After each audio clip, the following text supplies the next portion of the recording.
Rob Doster here. I got Jeff Goodman with me. Hell no. John Fink. Are we still live? Field of 68 till I die. I'm sorry, man. I blacked out. Randolph Children. DJ Khaled, you know the big DJ Khaled guy? Hands grown up and in. Goodman needs to be fired all the time. Josh Pastner. You're going to beat people straight up. You know the deal. Drink responsibly tonight. I'll be drinking with you. Jerel McNeal. From the bluest of the blue bloods to the smallest of the mid-majors.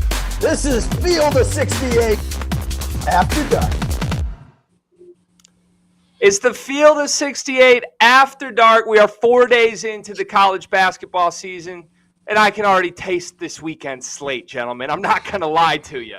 I've got a great show for you. I've got two of the best in the business with me tonight. We've got Mr. John Henson, and making his Field of 68 After Dark debut, the one and only Jerel McNeal. My name is Greg Waddell. Jerel, we got to go to you first. Any first game jitters tonight? How are we feeling?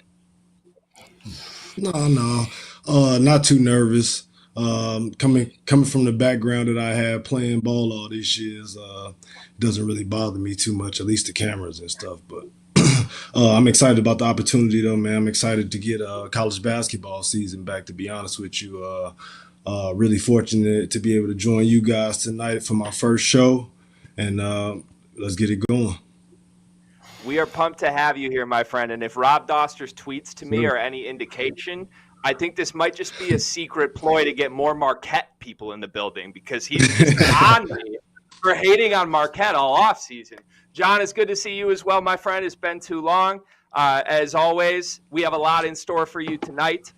Quieter slate. Obviously, any college basketball fan knows that tonight. But we had Michigan State in action. We have New Mexico and St. Mary's ongoing. We'll see if the Lobos can make a comeback, and we have plenty more surprises in store for you tonight. Gentlemen, let's just start with Michigan State. The Spartans were in action, obviously coming off of the James Madison loss.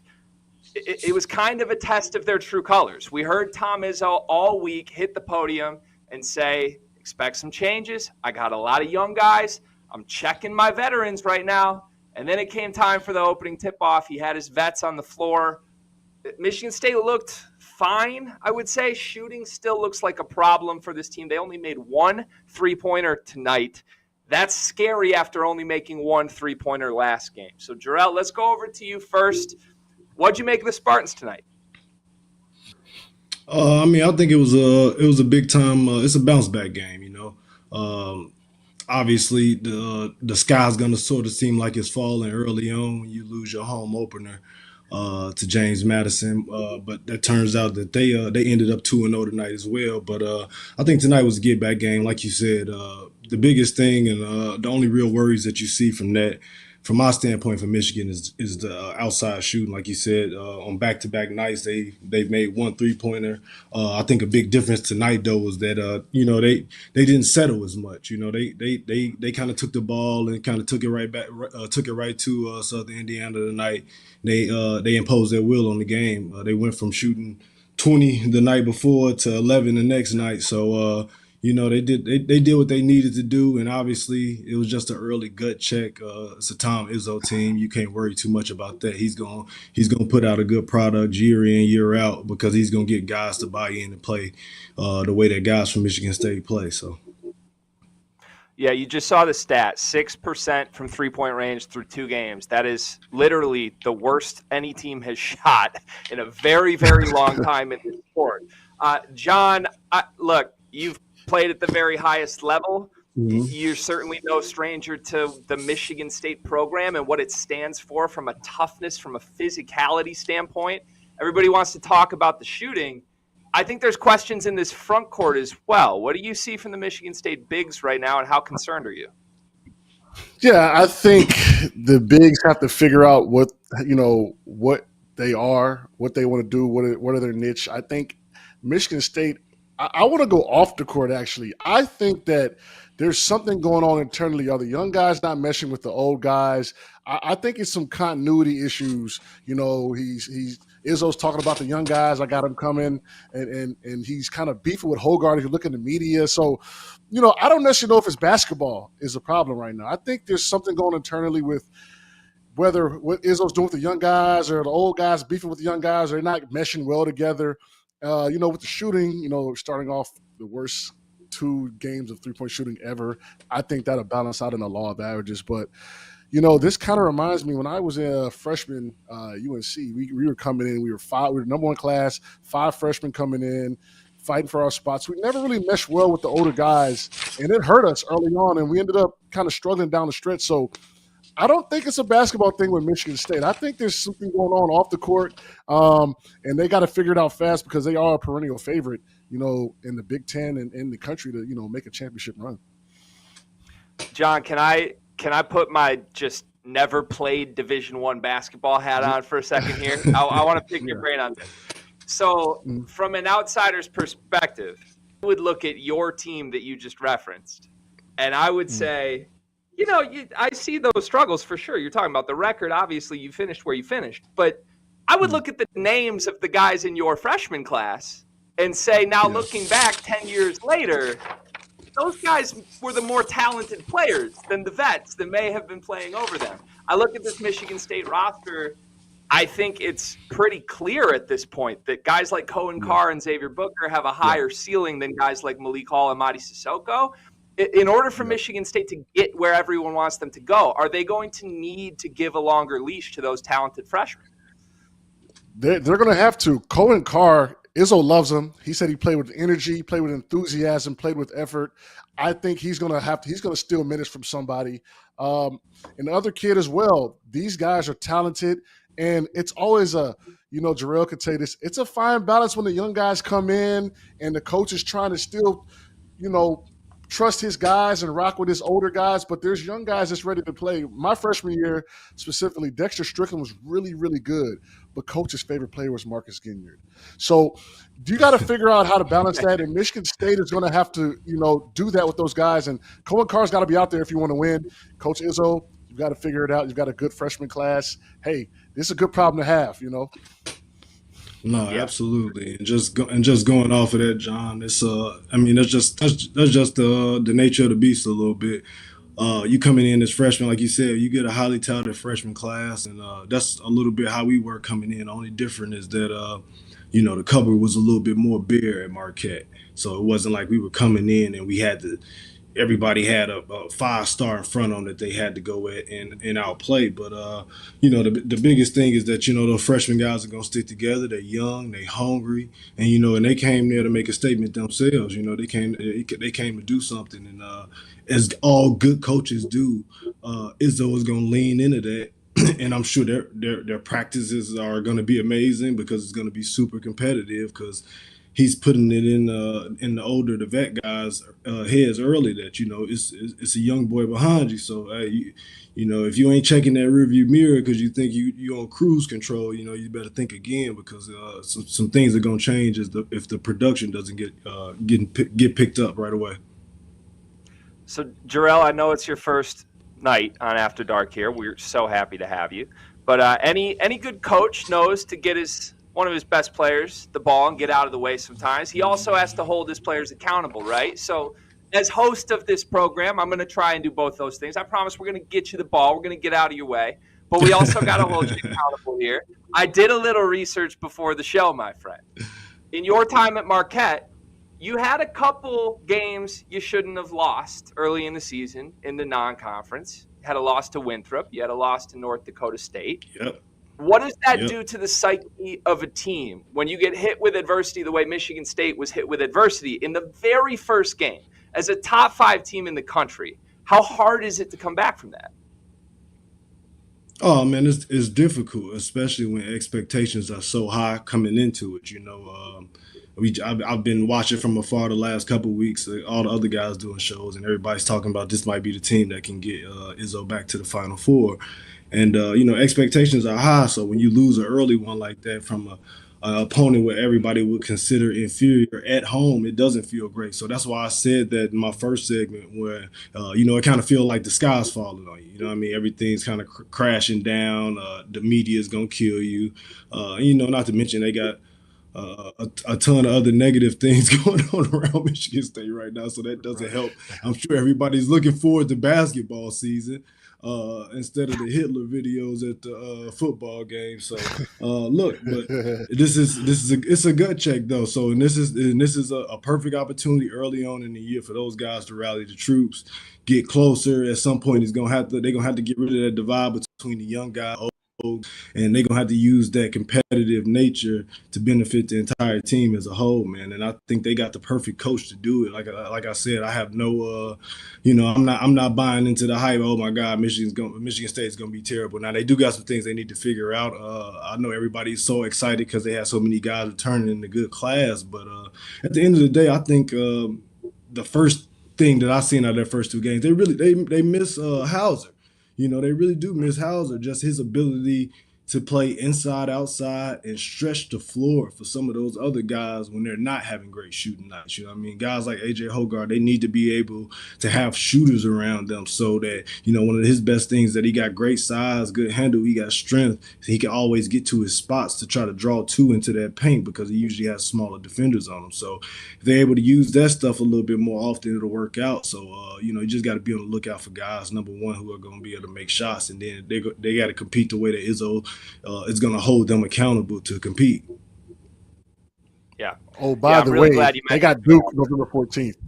They got the Duke November 14th, by the way. And Duke's going to be coming off a win against Arizona or a loss against Arizona. So yeah, it's I don't feel like I'm going on a limb saying it could get ugly for Michigan State the way they're playing right now. Absolutely. Absolutely. Okay. I'm going to go bold prediction on you, John. I'm going to flip your flip here. I think Michigan State beats Duke. I really do. I think I think this is going to be a gut check couple of days for this team. I'm glad you mentioned Joey Hauser, Jerel. I really am, because I think he's one of the more underappreciated guys in recent memory. Really underrated, man. I mean, he was just so damn solid. And you look at last year's Michigan State team.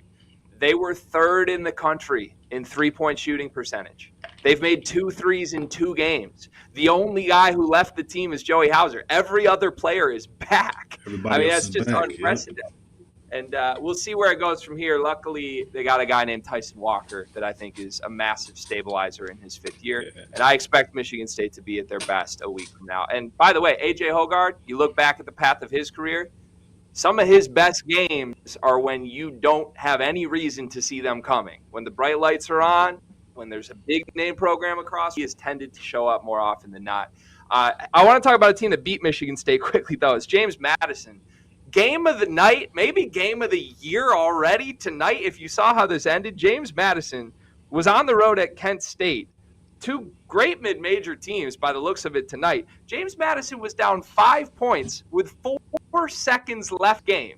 Threw the Hail Mary, hit the 3, the prayer, the fadeaway, got a steal on the inbound, tie the game. It ends up in double overtime.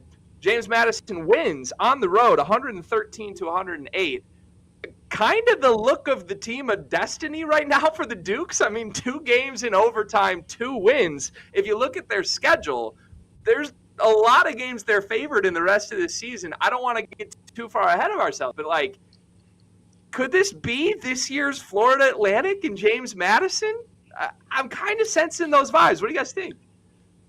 I mean, they are the favorite in their league, right? So they're expected to get to the tournament, and so I think this is an upset special team right now, and how they're playing, they squeaked out the double overtime win tonight. This is just adding experience, just adding notches under their belt.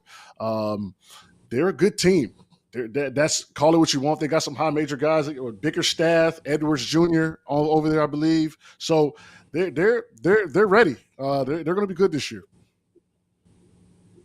No, absolutely, and I agree. I think that's one of the only kind of benefits out of these early season games, I feel like, is and this is what I look at least, is you kind of get to look at some of these smaller mid-major programs that you wouldn't get a chance to see as often throughout the course of the season, and you can kind of tell the ones that are do you know that they come out there to some of these what they call them bye games with a different attitude. They looking to spoil somebody and embarrass somebody and show that they belong and that they can play with some of these guys.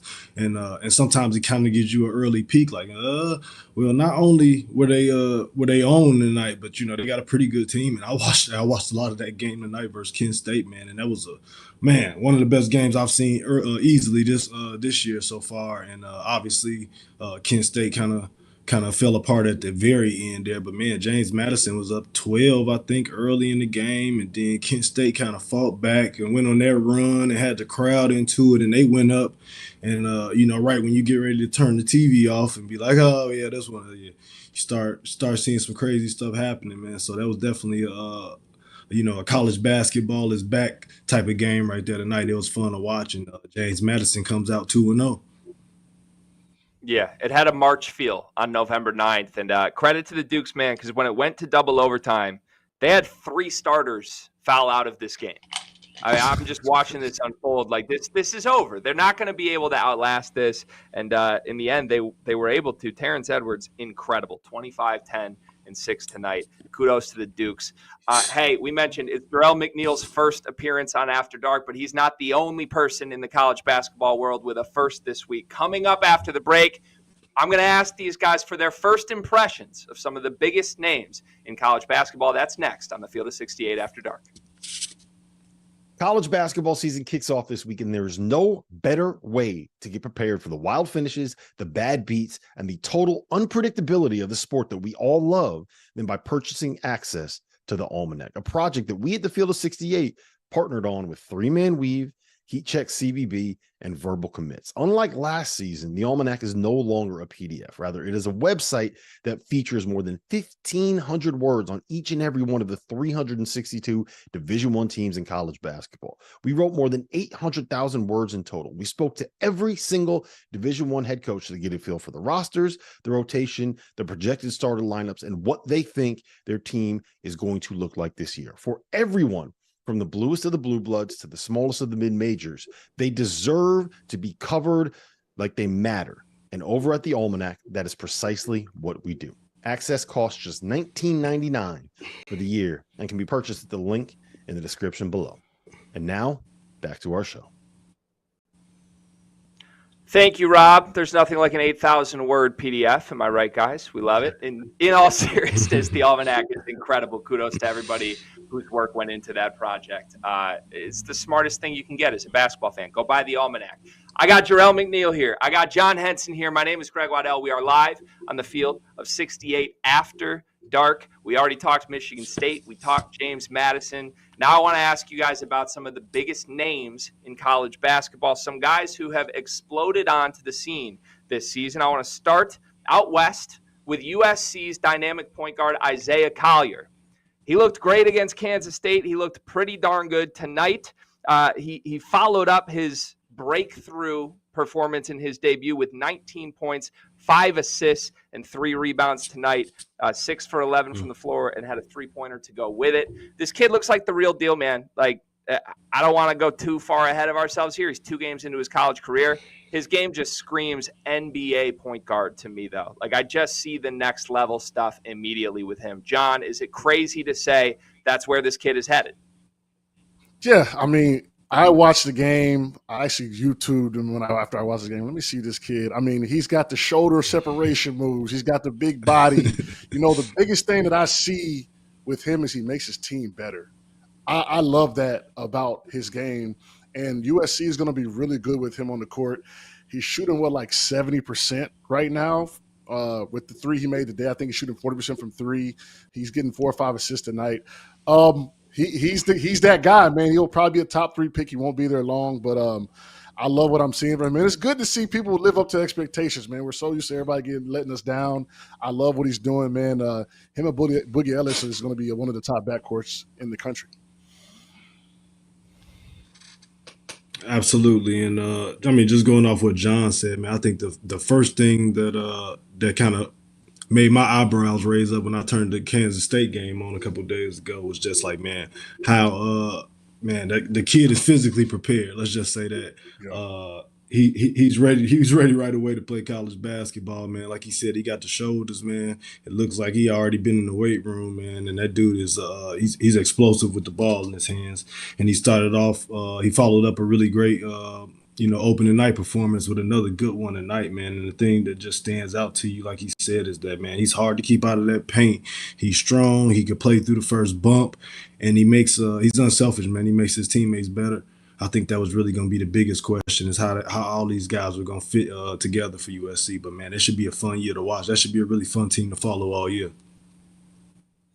Jerel, I want to ask you a follow-up, because one of the most curious elements of Isaiah Collier's presence on this USC team for me is how would Boogie Ellis respond? I mean, such a productive superstar-level offensive player last season, and it's not always the easiest thing to have another superstar come in, and all of a sudden you two have to figure it out, an older guy and a younger guy. You are no stranger to this from your time at Marquette. You played with a bunch of good guards. How do you think this is going to go as the season goes on and the competition gets tougher between these two? Man, and that was one of the things that I kind of had in my notes when I was watching them, was just, I think the biggest question mark wasn't the talent for this team. It was like, we already know they got the pieces, and this is not even including Bronny. Hopefully he gets healthy and makes a return. But they got the pieces talent wise. Boogie Ellis was the guy that was filling it up already last year, and one of the, if not the top scorer, one of the top scorers in the conference, and definitely on the team. But I think the biggest question was just how those guys were going to mesh. And, I feel like with guards, and this is coming from my personal experience because I played with really good guards in college and we were kind of the focal point of the team, is that, guards have to mesh and learn how to play off of each other sometimes. You got to learn how to get each other shots and get each other in the flow and the rhythm, and where each other like the ball on the court. And he like to catch and shoot from this left side. So when I get it there, I'm gonna throw it up right away to him on the wing and see if he can get an easy one. Things like that. But I think that was the biggest question mark coming into it. And early on, they seem like they feed off each other really well and play off of each other really well, man. And to be honest, big shout out to Boogie Ellis, man, because he looked like he kind of clearing the way for the young boy. Sometimes, and it's like that, man. For the real ones, it's like that. It's like, man, you see it in practice already. He probably like, shit, I'm about to eat off of it. I'm about to eat off of this, because he gonna draw so much attention getting downhill and getting a piece of the paint. Like he probably gonna average just as many points with just a lot easier shots, because you got somebody else to kind of take the attention off of you, and it's a fine balance, so they can use that to help each other get open and get going and things like that. But man, it's fitting really well right now, and as long as they keep it going and nobody egos get too big, they're gonna be a fun team to watch. Yeah, there's it's different stylistically. I don't mean to say this is one for one with the way they play, but I honestly get some De'Aaron Fox, Malik Monk vibes from this backcourt, where it's like, okay, if one of them needed to, they could go get you 30 any given night. But when both of them are dialed in together, that's when this team becomes totally special. And there was one play, like Isaiah Collier was leading a break. It was like a 3-on-1. Boogie was trailing, and he just knew to slow down. I think he dropped it between his legs, and Boogie took an NBA three. It didn't even go in. But when I saw that happen, I'm like, no, Isaiah Collier gets it, and Boogie is going to love playing with this kid. I'm really excited to watch where this goes. Simple, but kind of loaded question here, John. Is this the best backcourt in the country? Like, can you name me a better backcourt than Boogie Ellis and Isaiah Collier? For the first two games, I mean, you got to name them as the best, if not most dynamic backcourt. Like I said, Collier plays the game the right way. So I think Boogie Ellis loves playing with him, right? He's really a point guard at heart. So he likes getting his guys a rock. And when he gotta go get a bucket, he goes and he gets it done. And he does a lot of stuff on the transition. He's dominant his teammates. So you love playing with guys like that, especially as a big man, man. It gets everybody running, everybody going. So I think USC's going to have a really good year. And as far as Boogie Ellis meshing with Collier, listen, man, we used to say in North Carolina, the winners get the awards and the rewards. So if we ain't winning, then it don't matter. So that's what they got to do. They got to win games. And if Boogie can win games, you got every NBA team literally watching him every single night, right? So, hey, play the right way, score, be efficient, win games, you'll be drafted. Yeah, for sure. Jerel, loaded question. It's the second weekend in March. It's the Sweet 16. Your season's on the line. You taking Marquette's backcourt, or are you taking Boogie and Isaiah? I'm taking Marquette. It's a no-brainer for me. Don't get me wrong. Too early for that. We got experience now. Last year was really big for us, so we got the experience now. We're a little bit more battle tested, and man, all those dudes, we got everybody coming back except for obviously Omax, and best of luck to him with the Mavs this year. But man, we got guys that's coming in and hungry, like Jop coming in off the bench too, man. So it's gonna be a fun year for those guys. But right now, I'm rolling with my Marquette boys, so I'm gonna try not to let my bias bleed in too much, but I can't help myself. Not two games. Not two games. I just had to check it. That's all it was. I know we're putting him under the gun. Not 40 minutes. Look, not 80 minutes. For the record, boys. Not 2 games in, huh? Yeah, for the record, boys, nobody asked me, but I'm taking Boogie Ellis and Boogie Collier. By the way, I'm just trying to start calling Isaiah Boogie also. Let's just do the double Boogie. Everybody's good if we just start calling Boogie. For my money, guys, the best debut performance from a first-year player thus far this week has been Baylor's Jacoby Walter. And this was the Auburn game, of course, I'm talking about. He had 28 points. He was 7 for 13 from the floor. He was 10 for 10 from the stripe. He just kept getting to the line. 3-level scorer extraordinaire. Baylor guards are always good, but this is like a jumbo guard to me compared to everything that Scott Drew has had the past couple years. Jerel, do you agree that was the best debut freshman performance you've seen this week? Nah, absolutely. For a freshman to come and go 10 for 10 from the free throw line alone in their first college game, I don't know, it was kind of weird to me, but it just really stood out. And I'm just like, man, this dude ain't missing no free throws. I'm seeing him come off these screens. Man, got the size. He has the skill, the talent, man. And then, man, from looks of it, man, could shoot the heck out of the ball, man. He's shooting that thing coming off pin downs, no hesitation, feet turned in, that thing going up, and high release point. Man, can't nobody get to it, man. So it was definitely a super impressive debut, and man, I look forward to seeing him all year long too, man. I think Baylor's gonna be good. They had a good game, and I would say that was probably the next best game that I had seen so far this year, man. Those guys were going at it, and I was actually impressed by Auburn, man. Auburn controlled most of that game until the very end, the last 4 minutes or so, man. Then Scott Drew hit him with that the TO with the lob. That was a momentum changer right there, boy. He drew something up on him. It was nice though, man. A really good game. Yeah. I was actually watching the game without any sound on, so I'm just looking at the game and I'm like, "Who is this cat?" Like, I knew who he was, but I didn't know. I never seen him play. So I just was watching, and the thing that stuck out to me, man, he's not scared. Don't know where he's from or how he came up, but he ain't scared. You could just tell, he's one of them guys. And when I look at, when he's shooting those shots, I mean, they were barely hitting the net.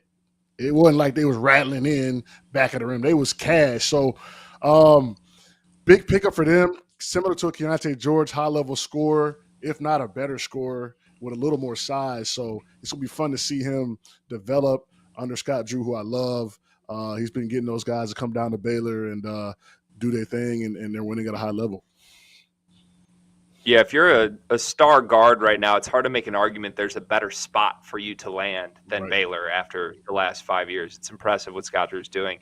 We'll go speed round here because we are going to get to break in just a moment, but I want to go beyond the teams. We also got beyond the players. We also got first impressions from teams this week. I want to look specifically at our AP top 5. So, Jerel, that includes your Marquette Golden Eagles. That includes the Michigan State Spartans, obviously, which neither one of you are going to choose. That includes Duke, Kansas, and Purdue. Which team gave you the best first impression this week? John, we'll throw it back to you. It's between Purdue and Kansas. I respect, especially when you're a high-level team that's ranked high, just getting the job done. Be boring. Win by 40. Go on with your day. So I like what Purdue did after coming off that bad loss in the tournament. They were solid. The guards looked better. The shooting was there. The defense was there. Purdue looked really good, and sometimes early in the season, it's good to be not talked about, right? Like Michigan State. So I like what Purdue did early on. Get it done. Keep on rolling until you get to these teams where it's going to be a tough game. Jerel? Yep, and we already on the subject, so my first one was I would say USC for sure. I would say USC. They were impressive, man. I watched that whole game, and major shout out to them and K-State, man, for even playing that game. Those games are fun to watch early on. Everybody kind of got their pants down. Nobody feels comfortable. Nobody knows exactly who's going to give them what. But just still to play those type of competitive basketballs on big stage is really cool. But, man, like we said, the Boogie and Boogie show, man, that's going to be fun to watch. I think only concerns that I had coming out of those first two games for USC, and especially just that first one, was, kind of who's going to step up inside for them. They had, I want to say it was eight rebounds apiece between Kobe Johnson and Boogie Ellis. So, your backcourt did the lion's share of the rebounding for those guys. So they're going to need somebody just to make their presence felt, step up and come and grab that spot and anchor the paint down a little bit for them. And the only other thing is just the turnovers a little bit. They had close to 18 turnovers, I think, and 17 assists, something like that first game. And I'm not sure what they finished with exactly tonight, but as long as they take care of the ball, man, they're going to be a fun team to watch all year, and they should definitely be in contention, not to just go to the tournament, but, man, possibly get to the second weekend. Yeah, they're going to see some good front courts in the Pac-12 for sure, too. You think Bona, you think Mara at UCLA, you think Ballo at Arizona. Like, there's going to be dudes they got to run into. We'll see how they handle it. All right, we are halfway through tonight's show on the Field of 68 After Dark, and coming up, we got a special for you. We have this week's Field of 68 Spotlight. Our own Jeff Goodman got to sit down with Duke point guard Tyrese Proctor. That's next on the Field of 68 After Dark. If you haven't signed up for BetMGM yet, use the bonus code FIELD200 and you will receive $200 in bonus bets instantly when placing your first wager of at least $10 with BetMGM. Here's what you got to do. Download the BetMGM app. Sign up using the bonus code FIELD200. Deposit at least $10 and place your first wager on any game regardless of sport. You will receive $200 in bonus bets regardless of the outcome of your wager. Just make sure that you use the bonus code FIELD200 when you sign up. And remember, BetMGM is now available under one wallet in select states. As a New Jersey resident, this is super convenient for me when I have to go cover games in New York or Philly. When crossing state borders, just log into your existing account instead of having to create new accounts in each state that you go to. And most importantly, I got to let you know, we do have some fun stuff coming up for this college basketball season. Bet insurance tokens, college hoops odds boosts, my personal favorite, parlay odds boosts. So download the BetMGM app today.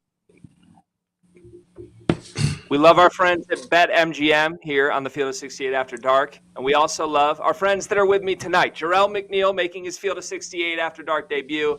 John Henson with me as well. My name is Greg Waddell. And guys, I alluded to it before the break, but we have a special interview that I'm very excited to listen to. It's a Field of 68 exclusive. Jeff Goodman, Tyrese Proctor, coming up right now.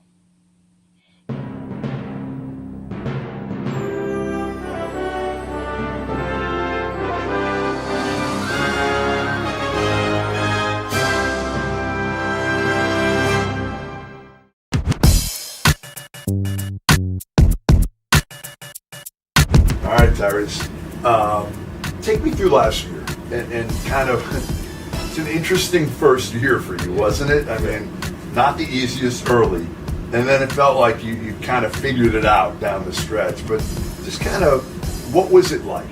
Yeah, it was tough at the start. Obviously going through a really bad shooting slump.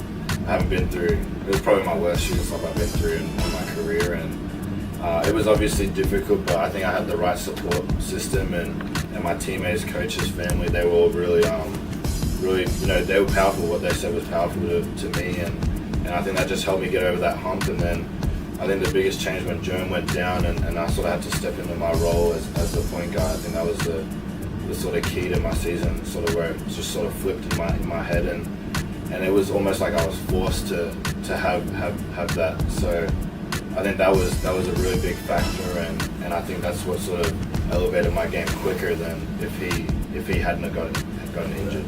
What did they tell you when you weren't making shots? Keep shooting? Yeah. They seen all the work that I put in, and everyone knew that I was a good shooter. So just keep shooting, keep getting reps, and just keep letting it fly. It definitely got in my head. I think Portland was the big one. Because it wasn't so much I was missing shots, as I just wasn't taking shots. So that was the biggest thing that my mom actually picked up on, and my dad. So my mom called me, and I think I had 2 attempts in one game, and she was like, "What do you do?" Like, I obviously know you're struggling and stuff, but so that was probably the biggest adjustment. Just having to just stay confident and keep working. When my shots went forward. Come on, 3. Tennessee in the second half has made 50% of their shots. Oh! Jackhammered in! Come on! The Tennessee Volunteers are going to the Sweet 16. When the season's over, and it kind of just ends, right? I mean, it's kind of suddenly there. Yeah. What was your mindset? Season's over, and a lot of people are thinking you and Flip are both going to be gone. Take me through that decision and how difficult it was, or maybe it wasn't, to come back. I said to my family and my agents and stuff, I wanted to make my decision first. Like, I just wanted to get it out of the way and be comfortable with it. So we had talks really early. Like they walked me through what they heard, and me and my family talked a lot. And I just felt like it was the right decision for me to come back, and obviously reclassifying, like you said, and then I already had a whole year to develop and make steps forward that I wouldn't have been able to have if I didn't. So it was almost like a 0 year for me. So I could have had the worst season in my life and still been a freshman this year. So I think it was just a good decision for me to come back overall, just having that confidence, being a sophomore freshman in a sense. What's going to be the difference, you think, and even what people are going to see out of you this year from the second half? Even when you start to play well, what are you going to add to your game this year?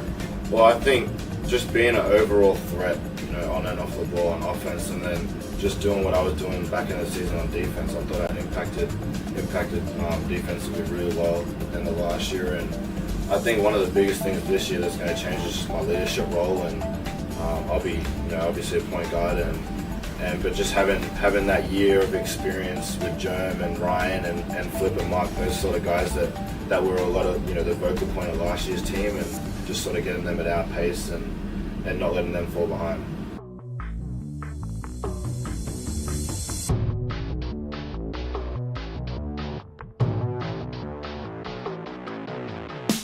What are the expectations for this team? I mean, last year you guys came in, obviously you're Duke, right? People are expecting you to win at a high level, maybe go to Final Four. This year I feel like with you and Kyle back, with all the freshmen, people are saying like, hey, this is either best team or right there with Kansas, 1A or 1B. I think last year there was a lot of uncertainty just because we had new staff, new players, like 13 out of 15 guys were new. So I think there was just a lot of people in doubt, like not knowing what could happen. It could go A or B. Whereas this year they've sort of seen how we play and seen the players in a Duke uniform under Shire, so they sort of know what to expect a little bit more. I think the expectation is really high. I think everyone knows, especially the freshmen, they coming in and they all know what we expect from them and what they expect from themselves. And I think Shire, once we start getting further in the season, he's going to emphasize it even more. And I think everyone's just on the same page of winning, and that's all we care about. You mentioned earlier Shire in year 2 compared to year 1. Like, again, even watching him last year from beginning to end of the year, how much more comfortable do you think he got? Yeah, I think he was a lot more comfortable. I think it's just confidence, just getting reps at it. He's obviously assistant coached a lot, but being a head coach at such a big program is a lot of pressure, and it's a big jump. So I think he did really good last year, and he's only going to get better this year. All right, well, listen, appreciate it, man. Appreciate it. Thank you. You got it. Thank you to Jeff Goodman for taking the time and effort to go sit down with Tyrese Proctor. Thank you to Tyrese Proctor for giving us the time for that interview. Very enlightening conversation there. John, I want to throw to you on this. You're our resident Tar Heel, obviously. Yeah. This man is one of your biggest enemies right now, I would assume. Tyrese Proctor came back. He's not supposed to come back and haunt your Tar Heels. What happened here, and how terrified of Tyrese Proctor are you? You know, I got to give credit where credit's due. Great hire by Duke Shire. He's got with the top class the next 3 years or something like that. Proctor coming back, getting Proctor and Filipowski to come back, and it seems like they were under their own kind of terms. There wasn't really a press either way from Coach, from John Shire. They're going to be good. I think Proctor is the X factor. You got Roach, who's going to be solid. Filipowski, you got your preseason All-American. If Proctor can take that next step, the sky's the limits for Duke. My Tar Heels are going to have a tough time with them this year, but anything can happen in that game. But for the most part, man, Duke is going to be really good. Can't knock it. Got to give credit where it's due. They got to just chill on that championship. But anything else, man, I'd love for them to have a great year. Yeah, I was talking to my good friend Carter Elliott, who, John, you're familiar with. We did the show with him in March last year. And I asked him his one big takeaway from the first 4 days of the season. He was like, I'm terrified of John Shire. I was like, well, I wasn't expecting that answer. But the more I think about it, I'm like, yeah, he's kind of backing up the recruiting classes right now. Jerel, I want to ask you about the psychology of being an incoming freshman. And then you get hit with the program you're headed to telling you, oh, these two guys who for sure would have been drafted in the first round are back. Mm-hmm. You're going to need to be patient. What's your reaction to, as a player, are you just like, well, this is horrible. I don't want to be patient. I want the ball in my hands. Or is there a part of you that can embrace that and embrace the greater good?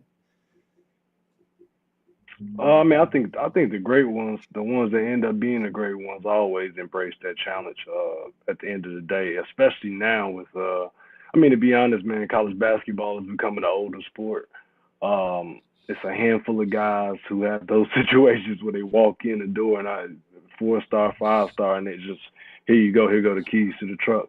That it doesn't happen that often anymore, and it's not a whole lot of complaining you can do when the guy in front of you is, like you said, going to be a top 10, top 5 pick in the NBA draft in another couple months. So, it is what it is. But I think the biggest thing, and the great one, they embrace the challenge. They compete every day in practice. And they actively try to challenge the guy that's ahead of me. At the end of the day, it doesn't do anything to everybody better when you do that. So you got to be competitive and try to do what you can to try to steal some minutes somewhere. And a lot of times, guys that are used to having the ball in their hands and kind of been getting their food on a silver platter for a while, they struggle with it because, you got to do intangible things sometimes in those situations to get on the floor. It's not going to be about, I can pass, I can shoot, I can dunk. It's sometimes I need somebody that's going to step in and box out or take charges and do the little things that's going to dive on the floor. So, that's got to be a way to get you on the floor. Yeah. So I think at this network here, we have a bunch of great basketball minds, basketball personalities. And I think the one common thread that everyone would agree on through 4 days of the season is that the slate has been a little underwhelming. No offense, but we had some charity exhibitions that were the marquee games, and then we had 4 days of just kind of getting here, right? Well, that all changes tomorrow when the Arizona Wildcats storm into Cameron Indoor Stadium to take on Tyrese Proctor and his Blue Devils. And you know what that means, John. That means that your man, Caleb Love, is back in Cameron Indoor for the final time in an Arizona uniform. What are you expecting from Caleb in this game? Quietly, Caleb is averaging 20 points per game, almost 20 points per game in 3 games in Cameron. So I think he's going to bring a calming, kind of effect to Arizona. Hey, look, this is what's going on. I've been there a few times. I've beat Duke here. Coach K's last game. However, since Coach K's last game, final home game, they have not lost to a non-conference opponent or anyone for that respect. And so everyone's going to have a tough time leaving there with a win. Duke's 17-0 at home in John Shire's tenure. But if there's one guy that could come in and play well and kind of put the team on his back and even help his guys understand what this Duke team is about. He's played against those guys before. It's Caleb Love, so it's going to be a fun game to watch. Finally, something to watch, right? Tired of these blowouts and these weird games. Baylor played John Brown at noon today. Finally some fun stuff to watch. Yeah, I got to imagine Caleb has to. No, you're good. I got to imagine Caleb, to some extent, feels like he has nothing to lose here. Call it what it is. This is the guy who stuck the fork in Coach K. And now he's not supposed to see Duke again. And now he's seeing Duke again. If he loses, so what? It's Arizona on the road against Duke. Like you said, Shire's undefeated. If he wins, the lore and the legacy of Caleb Love just gets better and better. I'm really, really excited to watch this. Jerel, again, we're putting you on the hot seat here, man. We got to go to break in 60 seconds. Call your shot. Who wins this game? Does Arizona win or does Duke win? I'm gonna go Duke minus 4.5. Duke minus 4.5. They win by at least. And I think it's gonna be a great test, a great battle. But like we said, John Shire, he's it's his show right now, man. He's 17-0 at home. He hasn't lost a game. Like you said, what an opportunity for Caleb Love to be able to get Coach K on the way out the door and then come back and get Shire's first loss at home. And I think this is close to ever going to get to a homecoming in Carolina. So it should be a fun game. He should feel comfortable being in that atmosphere because he's done it so many times before. So he kind of knows what to expect, and those guys will be able to look to him and lean on him a little bit as well. But I'm taking Duke in the game. I think their depth gets them. This is the first moment of the show that I feel like we've been locked in as a cohesive three. Because the moment that you said minus 4.5, John and I looked at each other like, yeah, we got our guy. We got our guy, okay? Hey, by the way, the Field of 68 is going to be here. We have Rob Doster. We have Jeff Goodman. We have Randolph Childress that will all be on site for this game. So stay tuned. We will cover this game as good as anybody in the sport will. I can promise you that. We're going to go to break. Coming up for the final segment of the show, we will preview everything else that's coming on this first glorious weekend of college basketball here on the Field of 68 After Dark. All right, it's time to talk about Vaulted. Vaulted is an app that allows you to participate in daily cash prize pools without an entry fee. It's the place to store your own bold predictions forever. And by using the Vaulted Challenge feature, you can prove you're smarter than your friends. So go download the Vaulted app. Give it a try for free. Vaulted is spelled VLTED, and it is the app to challenge your friends, store your predictions, and join daily cash prize pools without any entry fee. Download Vaulted today. John, you were talking about this a little bit before the show started. You love Arkansas. I don't think Arkansas is winning the SEC this year. You think Arkansas can win the SEC this year. I'm putting 5 units on it, man. Why do you accept my challenge that Arkansas will not win the SEC? I say, let's make it 10. Let's make it 20. I think this Arkansas team is supremely undervalued, man. I think we never really got a chance to see them at full strength last year before Trayvon Brazile went down. And of course they were young, but they go out in the transfer support. They add Khalif Battle, who I think is going to be a really good player in the SEC. Obviously, Chandler Lawson in the transfer portal and bringing back Trayvon Brazile for that sophomore season. I love this team. I think they're going to have the length, the athleticism. I think in terms of the rest of the SEC, we're going to go crazy on Tennessee because they finally have a player that can dunk. What are we doing here? I think there's a lot of teams in the SEC that I don't buy, Kentucky being one of them, too young. It's not the way you win in college basketball anymore. So I like Musselman. I think they're in a great position here with what they're bringing back and adding, getting older, getting better. Give me the Razorbacks, baby. Let's go. Woo pig. Challenge accepted. We are back. It's the Field of 68 After Dark, and it's crunch time. Put the 4s up. It's the fourth quarter. We got Jerel McNeal. We got John Henson. I'm Greg Waddell. And most importantly, we have a fantastic weekend slate of college basketball, the first of its kind. We just talked about Arizona and Duke. That's tomorrow night. We will be on site with the wonderful Rob Doster, Jeff Goodman, and Randolph Childress there. So I want to talk about some other games. And I alluded to it. We're no strangers to betting here with our friends at BetMGM on After Dark.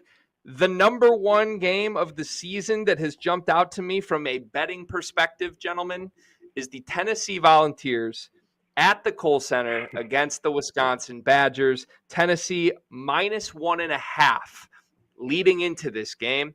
The Kohl Center is a tough place to play. I'm a Big Ten guy. I've seen it before.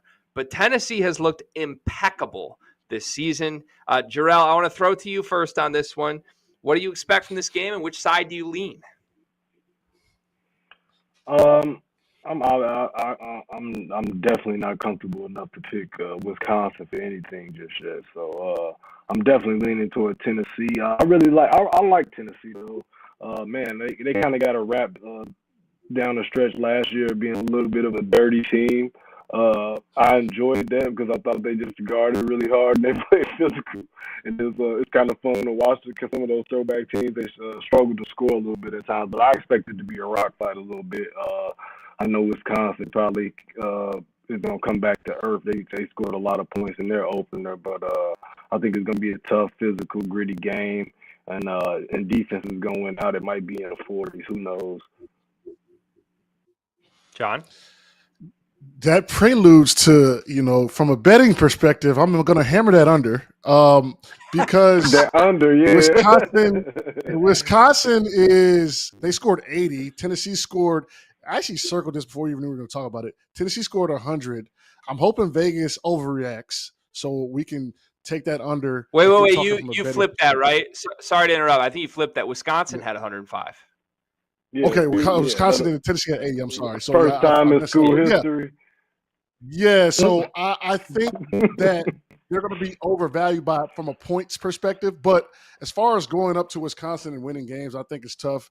It's essentially kind of a coin flip from a better perspective. I like Tennessee. Like Jerel said, I can't really get a read on Wisconsin. Are they going to be this fast-paced run and gun team? I can't see it. And Tennessee's going to lock down on defense. That's what they do. So I'm going to take Tennessee here. But it's going to be a close game. Like I said, it's going to be a rock fight. I think it's going to be a possession or two game down the stretch. So, we'll finally get to see some fun, kind of heavyweight basketball.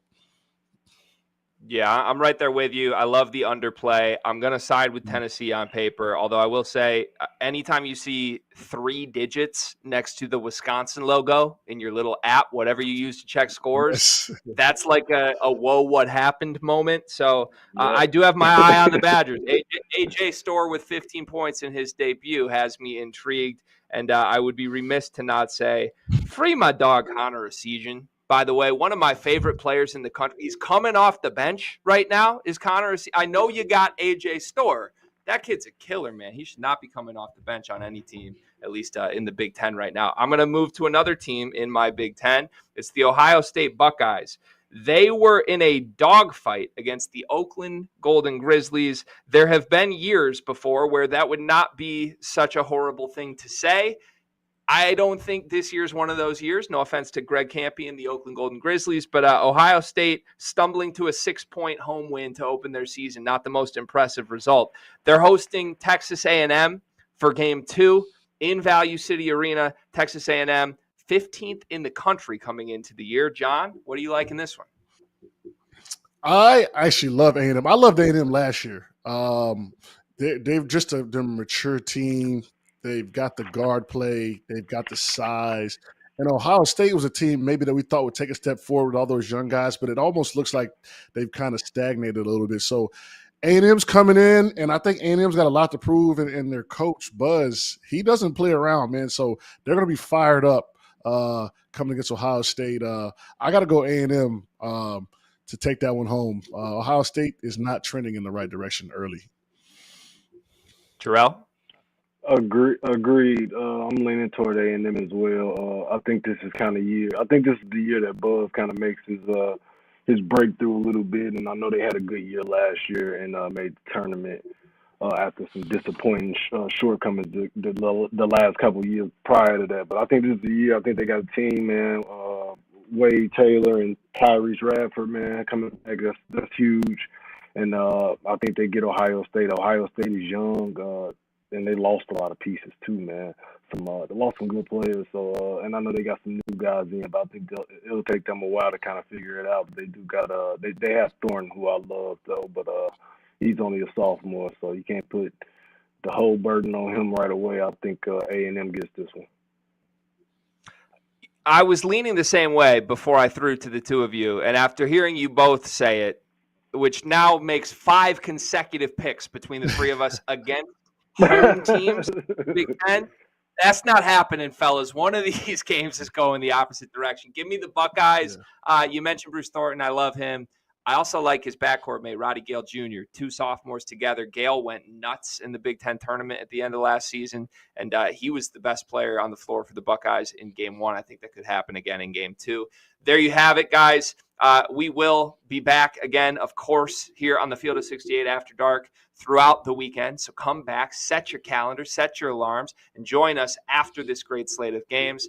To wrap the show tonight, though, we're going to do our toasts of the night. Jerel McNeal's debut toast of the night on the Field of 68 After Dark. Jerel, I didn't ask you beforehand. I don't know what you're drinking. I hope it's something, because we do toast responsibly on this program. Over to you, Jerel. Who's your toast of the night? Well, I'm gonna take a play out of Coach Passon's book from last night, and my first toast is gonna be to you guys, my inaugural show. Y'all held me down. Hopefully, I didn't slow y'all down too much, and obviously we got a common bond with the parlay, so let's just start up the group chat, get it going. Hopefully this is the first of many shows, though, man. I had a blast. Glad to be on. Appreciative of the opportunity from Jeff Goodman, Rob Doust, all you guys behind the scenes as well. Appreciate it. First toast of the night. Cheers. Cheers to that. It's so great to have you here, my friend. All right, John, what do you got? I'm going to go pretty simple, pretty easy. Isaiah Collier coming in, kind of playing well, making his teammates better. USC finally looks formidable. Maybe ever since the DeRozan days, when we go back to the OJ Mayo days, like they're finally making some noise and getting some attention. So cheers to Isaiah Collier for putting USC on, kind of back on the map, nationally. And hopefully they continue to play well. College basketball is always better when the top 5 pick is on TV and doing this thing. Cheers. Cheers to that. I love that pick. If I was going the player route, that would have been my pick. So I'm right there with you, John. I'm going the team route, though. Guys, I said it earlier in the show. I think we have our team of destiny. I really do. I'm a huge narrative guy. I think we're 1 week into the season. We just discovered this year's Cinderella. I think it's James Madison. I absolutely love this team. The Stones to be 2-0 through 2 games at the Breslin Center, and then tonight at the MAC Center in Kent State, which good team, by the way, NCAA tournament team last season. I believe they were a 13 seed. This program's rolling right now. It's a special moment for James Madison basketball. And again, to gut out the double overtime victory with 3 starters fouled out of the game is one of the most impressive things I have seen in a very long time. So to the Dukes, cheers to James Madison basketball. And cheers to all of you at home watching the show, to John Henson, to Jerel McNeal. It was a blast to be with the two of you tonight. Hopefully the first of many times this season we get to do this again. Enjoy the college basketball, everybody. The Field of 68 After Dark will be back this weekend. And we thank you for watching.